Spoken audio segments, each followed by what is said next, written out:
Gusto mo ba na ikaw lang ang kanyang hanap-hanapin at ipapadama niya sa iyo na ikaw lang ay sapat na at sa pamamagitan nito ay matutulungan ka? Mga kailangan natin sa ritual na ito: isang bawang, panulat at papel. Kailangan magpo-focus po kayo sa paggawa nito. Kapag handa na po kayo sa ritual, ay gawin mo ito. Napaka-epektibo po ito, basta't buo ang inyong paniniwala sa paggawa at walang ibang iniisip at pagdududa.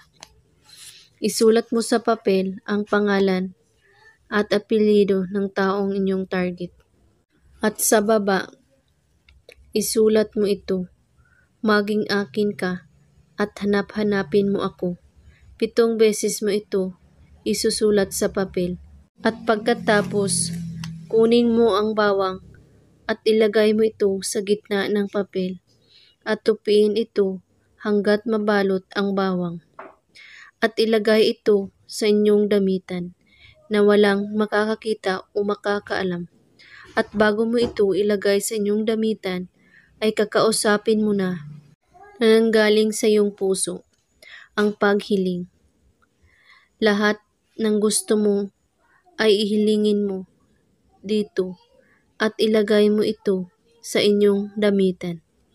At maghintay po kayo kapag magpaparamdam na siya sa iyo at saka mo na ito kunin.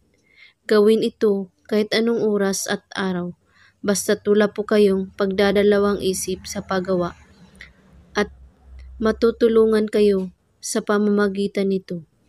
Napaka-epektibo po ito kapag sundin mo lang ang mga pamamaraan nito. At kung may katanungan po kayo ay magko-comment lang po sa baba. Maraming salamat sa panunood. May God bless us all.